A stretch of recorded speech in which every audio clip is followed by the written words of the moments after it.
¿Cómo están ustedes? Nosotros desde Comarca CIR en una nueva edición de Pensándonos a nosotros mismos. Hoy vamos a abordar cuestiones de la economía desde el punto de vista comunitario y hemos invitado especialmente para conversar nada más y nada menos que al profesor Mario Rapoport. Mario Rapoport, licenciado en Economía, especialista en Historia Económica y Políticas Internacionales, que bueno, es autor de numerosos libros, es una autoridad en la materia y que le vamos a pedir el esfuerzo de poder conversar en términos que podamos entender la economía en términos comunitarios. Muchas gracias por estar con nosotros. Es todo un desafío a veces proponerle a una autoridad como usted, desde el punto de vista académico, que trate de decodificar conceptos para que los programas comunitarios como nosotros llevamos a cabo sean aprovechados por el conjunto. Acá tenemos ahí frente a nosotros su último libro, ¿no? En el ojo de la tormenta, ¿no? La economía política argentina y mundial frente a la crisis. Y hay otras cosas, otros libros que también están en marcha. Antes que nada, le queríamos preguntar, profesor, hay algunos temas que dominan, digamos, la vida cotidiana en términos económicos. La gente se pregunta cuestiones y que además también a veces asediadas por informaciones, abultadas informaciones de los medios de comunicación, pero básicamente hay tres cuestiones que están siempre permanentes en las conversaciones en todas las familias, ¿no? Las cuestiones de la inflación, las cuestiones de los precios, la cuestión del dólar y las políticas gubernamentales que son analizadas en lo referente a cómo combatir la inflación, el tema de los precios, el control de precios, si es un control de precios diferente a otros momentos, si esto es efectivo, si tendrá futuro, de las cuestiones del dólar, la aparente decisiones gubernamentales que han frenado una escalada que parecía incontenible. Bueno, vamos por partes. Muy importante ha aparecido en el gobierno como política gubernamental la política vinculada con el tema de los precios, de los bienes de consumo masivo. ¿Cuál es el análisis suyo al respecto? Bueno, el tema de los precios en Argentina es una vieja historia, ¿no? Es una historia que desde el punto de vista en términos de inflacionarios comienza aproximadamente con la Segunda Guerra Mundial. Antes no había situaciones de ese tipo, porque la economía estaba vinculada directamente a la economía mundial a través de la compra y venta de bienes en el exterior, y la inflación que existía era simplemente una inflación importada, no estaba vinculada a la industrialización y al mercado interno. Esto ocurre porque a partir de que comienza el proceso de industrialización, ¿no? Tiene un efecto sobre la economía en un país donde los tipos de cambio no son exactamente iguales para el sector agroexportador que para el sector industrial, porque el sector agroexportador tiene ventajas comparativas absolutas y absolutas en el mercado mundial, y puede vender con más, con menos, con término de intercambio negativo, con término de intercambio positivo, como ahora, puede vender sus bienes, ¿no? Y puede obtener las divisas que necesita. Mientras que el sector industrial es un sector consumidor de divisas, ¿no? Y eso trae entonces un problema, ¿no? Que necesita de las divisas del sector agroexportador. Y por eso se produce ese llamado proceso de sustitución por importaciones, en la medida que las importaciones son cada vez más de mayor valor, porque se necesita comprar bienes de capital, bienes intermedios y otro tipo de productos que la industria, le hace falta a la industria. La industria requiere divisas, ¿no? No las produce y las requiere el sector exportador.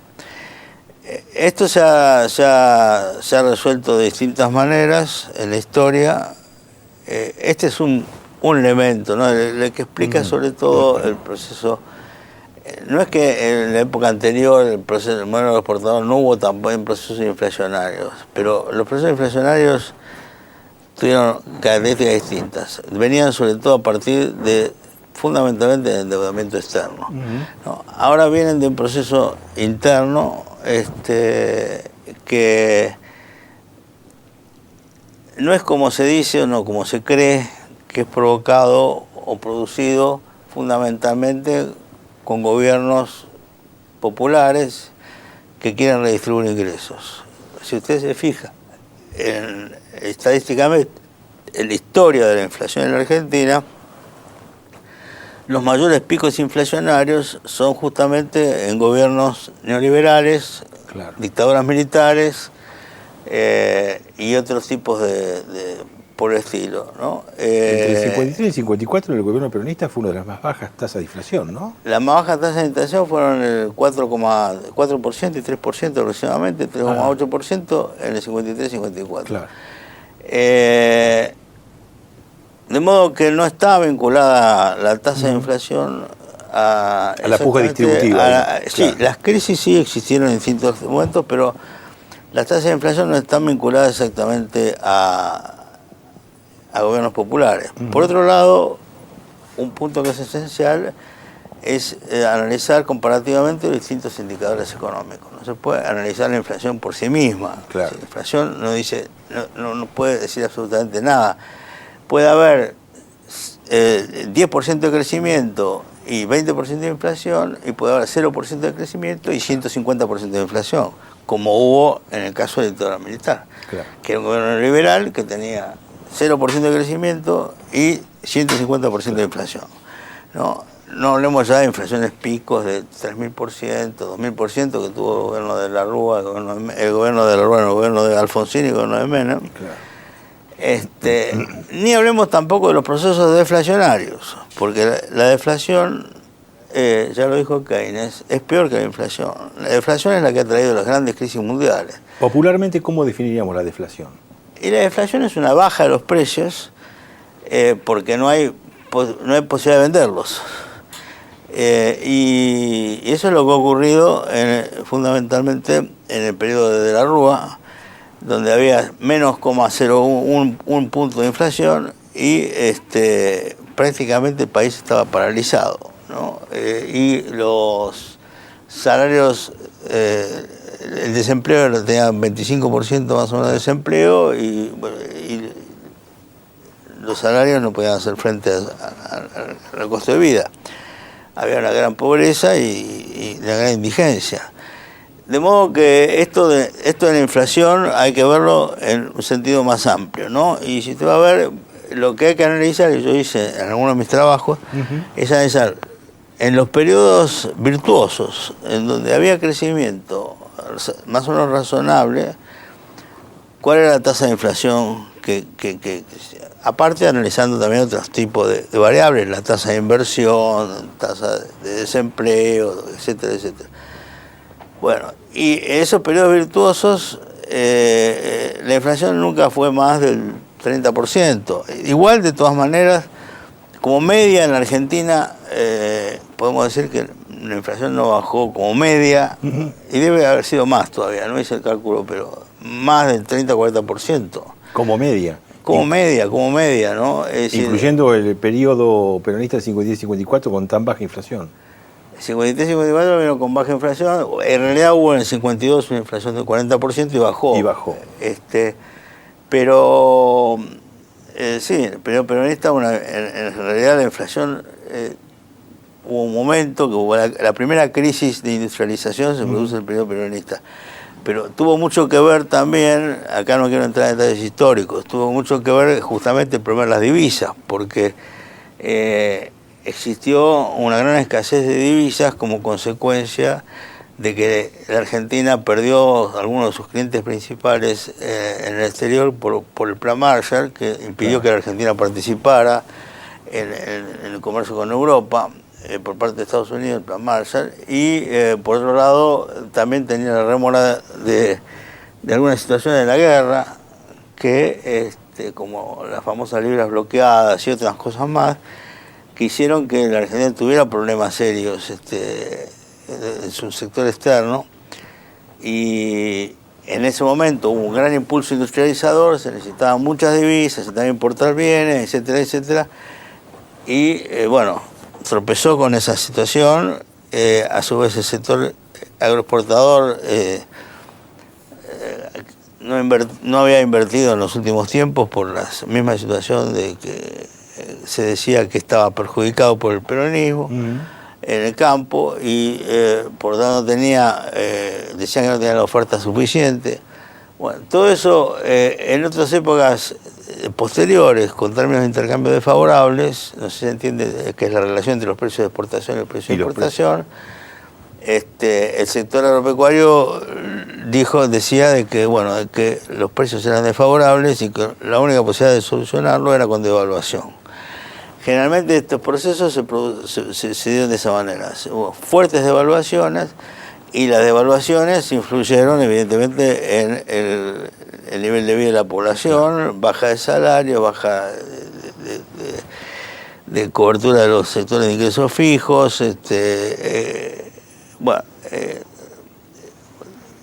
procesos que afectaron muchísimo, salvo a los sectores que recibían divisas. Haciendo un análisis histórico, por lo menos del año 50 hasta la fecha, hubo tentativas de controles de precios, hubo diferentes estrategias, y ahora actualmente tenemos una. Digamos, hoy podemos decir que estamos en una estrategia gubernamental de control de precios. ¿Cómo se caracterizaría eso? No, hubo estrategia de control de precios en distintos momentos. No es la primera vez que hay control de precios. Hubo control de precios ante el último gobierno peronista, por ejemplo, pero hubo control de precios también en otros gobiernos, ¿no? De otro signo. El control de precios no es una cosa desconocida en el mundo. En Estados Unidos también hubo control de precios durante la Segunda Guerra Mundial, que un momento que hubo un proceso de la tendencia al alza de los precios por el empuje del esfuerzo productivo, etcétera, etcétera, y se controló, más que un 2% anual. El que era el director de la Comisión de Control de Precios en Estados Unidos era el famoso economista John Kenneth Galbraith, que después hizo un libro sobre el control de precios, que ahora algunos lo toman como manual. ¿Qué dice Galbraith sobre el control de precios? ¿Cómo? ¿Son efectivos los controles de precios para Galbraith? Bueno, el problema es que yo diría que hay que ver un conjunto más largo de políticas, ¿no? Es decir, ¿de qué depende el aumento de los precios? ¿No? Porque si uno no ataca el fondo de la cuestión, se va a quedar con la superficie. Claro. ¿No? En primer lugar, una cosa que es importante, hubo periodos en que el aumento de los precios no fue respondido por un aumento de los salarios. Ese es un punto esencial, porque un aumento de los salarios puede detener, digamos, el deterioro de las condiciones de vida, y por más que aumenten los precios, no afecta a la población. Eso pasó con el Rodrigazo. Cuando vino Rodrigazo, los sindicatos reaccionaron y consiguieron de alguna manera recuperar los salarios. Después, cuando vino Martínez de Oz, lo bajó automáticamente un 40% y se acabó. Manos militares, ¿no? Entonces, primero hay que ver si se puede recuperar eso. Ahora estamos viendo con el tema de las paritarias, etcétera, etcétera. En segundo lugar, el control de precios implica ver la última parte del proceso, ¿no? ¿cómo se forman los precios?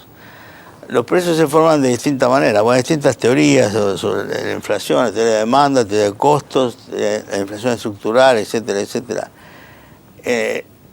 El problema es que esos factores influyen en distintos momentos, hay que ver cuáles son los que más influyen. Vamos a hacer una pequeña pausa, profesor, sí, cómo no. y luego seguimos con esta clase de divulgación económica. No.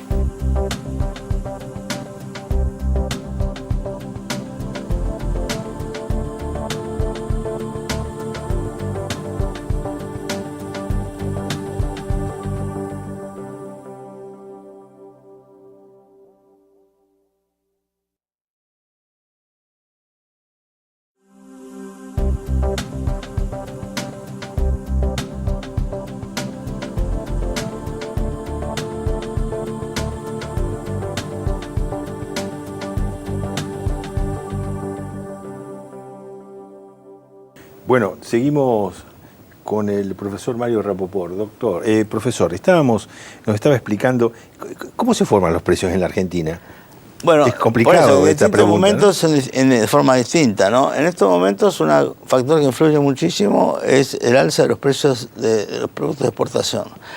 Los precios de los productos de exportación, al aumentar externamente, arrastran los precios internos, claro. o sea, aumentan internamente, ¿no? Porque, digamos, entre vender afuera a mayor precio, vender acá, vendo afuera, sino bueno, entonces, eso no ha ocurrido siempre. Hubo momentos en que había el famoso deterioro del término de intercambio, o sea, donde justamente al revés los precios de exportación no eran muy buenos. Ahora ha ocurrido en los últimos 10 años, hubo aumento de las commodities, un factor inflacionario muy fuerte. Eso explica también el tema de las retenciones. Claro. O sea, hay unas ganancias extraordinarias de parte del sector agroexportador, ¿no? Ese es un punto esencial. Luego, la segunda cuestión es que la estructura de formación de precios está muy monopolizada o oligopolizada por sectores. El otro tema es que de las 500 principales empresas industriales, los 2/3 son de capital extranjero. Puede ser que nosotros como país de productor de alimentos, ¿hay un altísimo grado de concentración en ese sector en Argentina? Hay un altísimo grado de concentración en el sector industrial. En el sector agropecuario ya hay una concentración desde el inicio. La famosa oligarquía no desapareció, ¿no? Entonces estamos bien concentrados en distintos lados, por distintos aspectos. Entonces, este es otro factor, el factor de que sobre 60 o 70 rubros importantes de la economía, esos 60 están dominados por 2 o 3 empresas, cada uno de ellos, claro. Y forman los precios y es difícil evitarlo. Entonces, este es un segundo elemento. El tercer elemento es la propia puja por la redistribución. O sea, en la medida en que los trabajadores y los otros sectores pujan por tratar de mantener las mismas condiciones que antes, puede haber aumento de precios, ¿no? Es decir, que son varios los factores, luego estos procesos de stop and go, el problema de las divisas, etcétera, etcétera. Ahora, yo digo sí, de que en realidad lo que existe en la Argentina es una inflación de ganancias. Y que nosotros tenemos que atacar la inflación de ganancias, no la inflación de precios. Si entonces no atacamos la inflación de ganancias, vamos a atacar mejor la inflación de precios, ¿no? Es decir, porque una vez que los precios están fijados, las ganancias ya están. O sea, es decir, el problema esencial es de que hay sectores que ganan mucho y que a nivel internacional, ¿no? Bueno, en última instancia, el último tiempo el sector exportador, pero también sectores industriales. Porque acá hay dos problemas con las divisas. Está el sector exportador, que tiene las divisas, y después está el sector industrial concentrado, ¿no es cierto?, que también las tiene, porque ese sector hace grandes ganancias con el mercado interno y luego se las lleva al exterior. Claro. Entonces el problema de la restricción externa es doble. Por un lado viene por los exportadores y por otro lado viene por las grandes empresas que llevan su plata al exterior, incluso empresas nacionales. La fuga de capitales es pérdida de divisas. En tercer lugar, si queremos agregar un factor más, tenemos una parte del mercado interno dolarizado, como el mercado inmobiliario.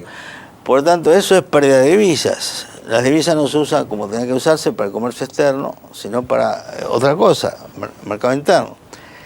De modo que yo digo que y todo eso es un círculo que gira, ¿no? Los que compran esas viviendas en general es el mismo círculo de los que ganan, que pueden comprar viviendas en dólares, son los que ganan en dólares, ¿no es cierto? Ya sea en la exportación de bienes alimentarios como en la industria. Es decir, y alimentan un círculo donde el resto de la población está aparte. El resto de la población vive en pesos. La especificación del sector inmobiliario depende, digamos, de la aplicación de normas inteligentes, o es un hecho cultural que no puede ser superado por normas. Mire, los hechos culturales no son gratuitos, no vienen gratuitamente. Los hechos culturales vienen de que a la gente casi, digamos, se las obliga a adoptarlos para evitar que se les pierda de alguna manera sus ahorros, ¿no? Es como las viejas elecciones, ¿no? Es decir, es un hecho cultural el fraude que existió en la Argentina durante tantos años, desde el fraude patriótico hasta los años 30, etcétera, etcétera. Son hechos culturales, bueno, son hechos culturales, pero son hechos producidos por la política, ¿no? Acá son producidos por los factores económicos, por los sectores económicos que dominan, digamos, el país. De modo que la gente, la clase media, otros sectores tratan de adaptarse a esta situación. Pero en ningún país de Latinoamérica, salvo en Ecuador, donde la economía está dolarizada, existe un mercado inmobiliario dolarizado. Porque nosotros no emitimos dólares. ¿Cómo se puede impedir la persecución de un mercado inmobiliario dolarizado? ¿Con normas específicas para eso? Sí, yo creo que hay que tomar medidas. Acá hay varias medidas que hay que tomar, ¿no? Es decir, yo creo que en principio, por ejemplo, hay que cambiar la ley de inversiones extranjeras. La ley de inversiones extranjeras permite a las empresas transnacionales repatriar todos sus capitales. Y eso es un elemento... No se ha modificado en la época democrática. De la época de Martínez de Oz. Claro, exactamente. Y fue acentuada por Menem. La ley de entidades financieras, que también prácticamente no hay crédito en la Argentina. Es otro elemento que también influye sobre el proceso inflacionario, ¿no? Porque la gente tiene que desenvolverse de otra manera. Y bueno, hay una cantidad de problemas de fondo que todavía no se han tocado, que están pendientes. Fíjese el lío que se armó con un solo aspecto, que fue el tema de las retenciones, ¿no? Cuando eso era evidente que el sector aeroportuario tenía ganancias extraordinarias, no ganancias extraordinarias. No hablemos de las ganancias normales que corresponden por su propia actividad productiva. No, acá eran ganancias extraordinarias por sobre incluso de la renta diferencial que podía obtener en el pasado. Había otros beneficios mayores todavía. Entonces, y eso desata una situación como la desata, bueno, entonces se ve que los sectores de interés en Argentina, las corporaciones otros tratan siempre de mantener sus posiciones, no ceder, y por eso digo que el problema esencial en la Argentina es el problema de los excedentes económicos. O sea, ¿dónde están los excedentes económicos y a quiénes van? O sea, usted señala como deudas, como algo pendiente, una nueva ley de entidades financieras y una nueva ley de inversiones extranjeras. Así es. Sí. Hay proyectos, hace mucho tiempo.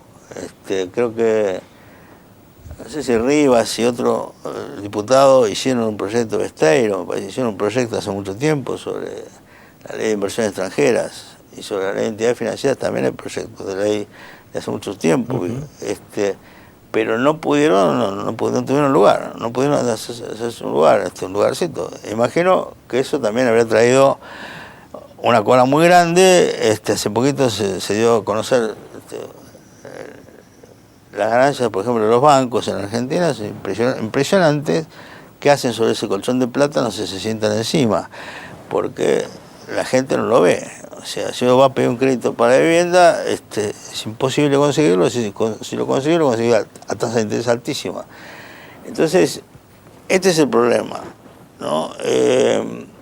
Es un problema que, evidentemente, de distribución de ingresos, ¿no? Y si usted me dice que la economía anduvo mal y que no hubo evolución suficiente para justamente generar esos ingresos, es una cosa. Claro. Pero en Argentina hubo 10 años de crecimiento prácticamente, interrumpido. Y por lo tanto, era posible todavía mejorar la distribución. El gobierno hizo mucho con la reforma a los jubilados, salir de la FJP, la jubilación universal, la asignación universal por hijo, bueno, utilizó gran parte de las viejas reservas y con desendeudando el país, algo que fue positivo, porque nos ata menos a los organismos financieros internacionales, que en general tratan de hacer aplicar en Argentina planes de ajuste, lo que están haciendo ahora, tratando de hacer ahora de vuelta. Y porque el problema, ¿por qué los planes de ajuste? Porque ellos necesitan tener una economía dominada, totalmente endeudada, porque viven de eso, viven de los intereses de la deuda. Entonces, los planes de ajuste, ¿qué hacen? Hace que la población disminuya el nivel de sus ingresos, y por un lado, ¿no? Y ese surplus va a ir para ese sector, ¿no es cierto? Y la inflación generalmente tendría que ser para ellos cero, porque de esa manera la movilidad de capitales no es afectada por ningún fenómeno que obstaculice que entren y salgan del país de la misma manera, o sea, con dólares constantes. Entonces, estos son los planes de ajuste, ¿no es cierto? Y los planes de ajuste ya los conocemos. Lo vemos ahora lo que está pasando en Europa. Entonces, sí, con lo mismo, sí, yo creo que el mundo ha entrado en una fase de un sector neoliberal que domina la finanza mundial, la economía mundial, y que impone una situación que va a terminar mal. Va a terminar mal como terminó mal la crisis del 30, con la Segunda Guerra Mundial. No digo una guerra, no sé lo que habrá. Pero esto es una situación que se torna insoportable a la larga o a la corta, ¿no? La desigualdad de ingresos ha crecido muchísimo. ¿Sabe? 200.000 personas tienen ingresos de 3.000. Al interior de los países del norte. En el conjunto de la economía mundial. Es decir, se ha formado una economía mundial en donde hay, en los países más desarrollados, digamos, la mitad de la población, o qué sé yo, más o menos vive más o menos bien, con un porcentaje más pequeño de súper ricos, ¿no es cierto? Se juntan a un tercio o menos de la población de los países menos desarrollados, que también vive relativamente bien, también con un sector de súper ricos, y el resto la periferia está en los países ricos y en los países pobres, ¿no es cierto? Es el nuevo centro y la nueva periferia que se han formado, y lo que ellos llaman un mundo globalizado está en ese espacio, ¿no es cierto? El resto no participa, el resto está afuera, o mucha gente se va quedando afuera. La gente que tiene 50 años que pierde su empleo se queda afuera, y se queda afuera absolutamente. No hay forma de que entren de vuelta, ¿no es cierto? Si uno ve, hay películas norteamericanas que pasan por televisión permanentemente sobre el tema, por ejemplo, de la desocupación y otros sectores, y es terrible, ¿no? La falta de seguridad social que tienen. A Obama le costó muchísimo imponer una pequeña seguridad social que no tiene nada que ver con la que impuso Roosevelt. Entonces, en ese sentido, la Argentina ha sido un camino distinto, pero no tenemos que olvidar que tenemos nosotros el enemigo adentro. Nosotros dormimos con el enemigo, todos los días. Todos los días dormimos con el enemigo. Un último minuto. ¿Dónde está el enemigo? El enemigo está... Creo que decía en el artículo, los invasores no tienen cara que no, a veces no reconocemos. No, pero acá la reconocemos fácil. Acá la reconocemos fácil, está en los medios, está en algunos, bueno, obviamente, está en partidos políticos, pero está en los que tienen la riqueza del país, esencialmente, ¿no? Esos tienen la riqueza del país, que piensan que pueden vivir en un país que produce para 600 millones de habitantes, claro, pero que da empleo a 10 millones. Los otros 30 esperarán, ¿no? Quizás se mueran antes de que necesiten comer de vuelta. Ese es el problema esencial. Ese es el problema esencial de la Argentina. Entonces, la Argentina tiene que ser un país inclusivo para los 40 millones de habitantes. Para eso se necesita industria, mercado interno, distribución de ingresos. Es muy simple. Profesor, esperemos su próximo libro, que el título es... ¿Ya hay título? Bolchevique de Salón. Qué lindo. Bueno, esperemos que nos venga a contar después quién era el bolchevique de Salón. ¿Cómo no? Muchas gracias. Gracias a usted.